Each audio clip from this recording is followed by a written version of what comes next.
Bismillahirrahmanirrahim. Assalamualaikum warahmatullahi wabarakatuh. Hari ini kita belajar tematik bersama Bunda Irma. Nah, sebelum memulai pembelajaran, anak-anakku sekalian, sebaiknya kita berdoa terlebih dahulu.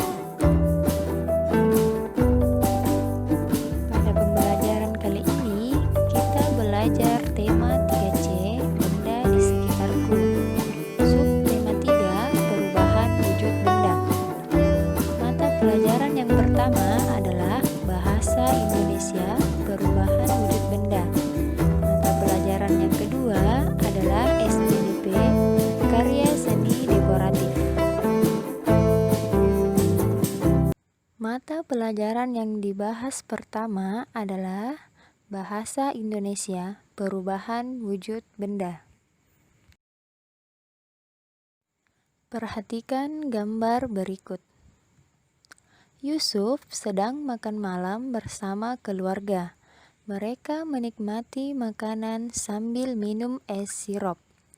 Minuman es sirup dibuat dengan cara mencampurkan air putih, sirup, dan es batu. Es batu yang terdapat dalam sirup lama-lama akan mengecil. Beberapa saat kemudian, es batu pun akan menghilang karena wujudnya berubah menjadi air. Ada berbagai peristiwa perubahan wujud benda, yaitu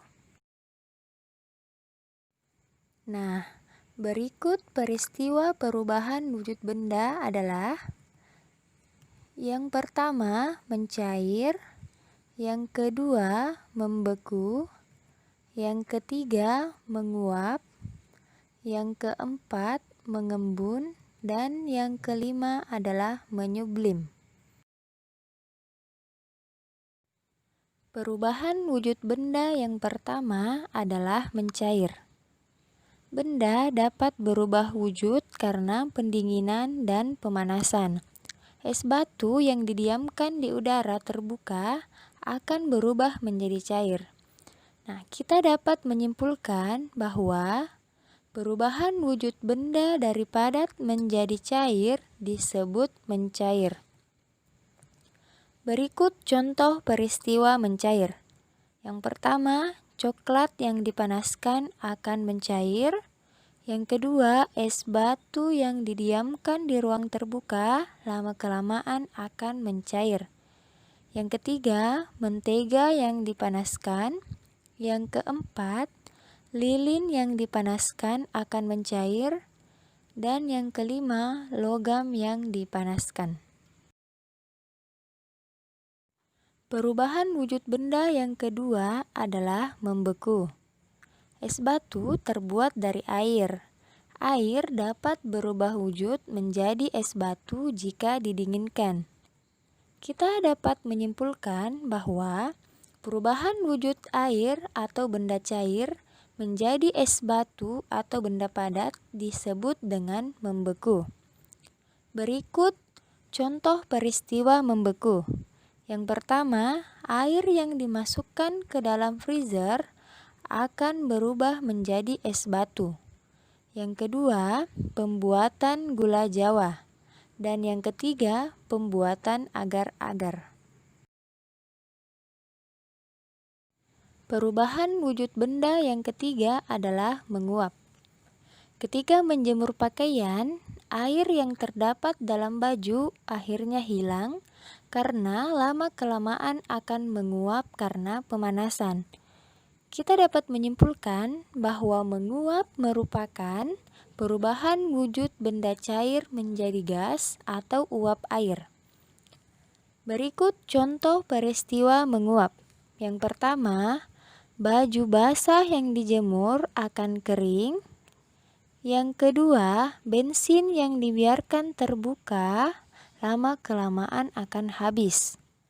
Yang ketiga, minyak kayu putih yang dibiarkan terbuka akan habis. Perubahan wujud benda yang keempat adalah mengembun. Teh yang disajikan dalam sebuah cangkir yang ditutup, ketika tutupnya dibuka akan ada butiran-butiran air pada tutup cangkir. Air tersebut berasal dari uap air teh hangat yang berubah kembali menjadi cair. Nah, kita dapat menyimpulkan proses perubahan dari wujud gas atau uap air menjadi wujud cair atau air disebut mengembun. Berikut contoh peristiwa mengembun. Yang pertama, titik-titik air di dedaunan pada pagi hari. Yang kedua, dinding luar gelas basah apabila berisi air es. Yang ketiga, bagian dalam jendela rumah berembun ketika hujan. Dan yang keempat, bagian dalam kaca mobil ikut basah ketika hujan. Perubahan wujud benda yang kelima adalah menyublim. Kamper yang disimpan dalam lemari akan mengecil dan lama-kelamaan akan habis, karena kamper tersebut berubah menjadi uap. Uap berbau wangi itulah yang dapat mencegah timbulnya jamur dan bau apek di dalam lemari. Peristiwa yang terjadi pada kamper merupakan proses menyublim. Dari peristiwa tersebut, kita dapat menyimpulkan bahwa menyublim adalah perubahan wujud benda padat menjadi benda gas. Perubahan benda gas menjadi padat juga disebut menyublim. Berikut contoh peristiwa menyublim. Yang pertama, lubang knalpot menjadi kotor. Yang kedua, kamper yang diletakkan di lemari akan habis. Dan yang ketiga, kapur barus yang diletakkan dalam kamar mandi akan habis. Baik, sekarang kita masuk pada mata pelajaran yang kedua adalah SBDP, Karya Seni Dekoratif. Masih ingatkah kamu apa itu motif dekoratif? Nah, Bunda akan mengingatkan kembali Ananda sekalian. Motif dekoratif adalah motif yang dibuat untuk menghias permukaan suatu benda. Pada pembelajaran sebelumnya, kita telah membuat motif dekoratif dari hewan dan tumbuhan. Nah, sekarang kita akan membuat motif dekoratif dari alam sekitar, berupa awan, bintang, matahari, pohon, atau pelangi. Motif dekoratif dapat dibuat dengan beberapa unsur karya seni, yaitu sebagai berikut. Yang pertama, garis. Garis merupakan kumpulan titik-titik. Garis dapat dibuat bermacam-macam.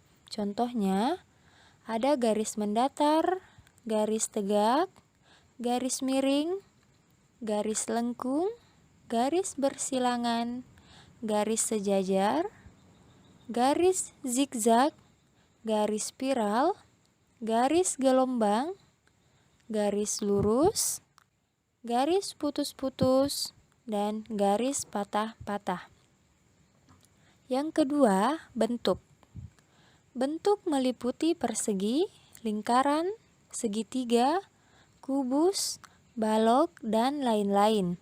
Ada juga bentuk yang menyerupai bentuk alam, misalnya manusia, tumbuhan, dan hewan. Yang ketiga adalah warna. Kamu pasti telah mengenal berbagai jenis warna. Ada warna merah, hijau, dan kuning. Warna-warna tersebut dapat menghasilkan warna baru jika dicampur. Berikut contoh pencampuran warna. Merah ditambah kuning hasilnya orange. Kuning ditambah biru hasilnya hijau. Dan biru ditambah merah hasilnya ungu. Terima kasih sudah memperhatikan materi dari Bunda. Sekarang tugas untuk Ananda. Tugas yang pertama adalah bahasa Indonesia. Ada di halaman 88. Ayo mengamati. Silakan Ananda mengerjakan perubahan wujud pada benda dan contohnya. Dan tugas yang kedua adalah SBDP, ada di halaman 67. Ayo berkreasi.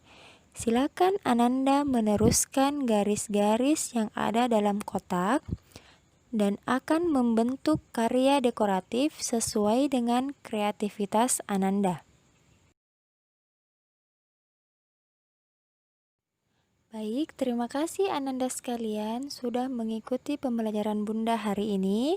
Semoga Ananda beserta keluarga selalu dalam lindungan Allah Subhanahu wa Ta'ala. Tetap semangat belajar dari rumah. Sekian, wassalamualaikum warahmatullahi wabarakatuh.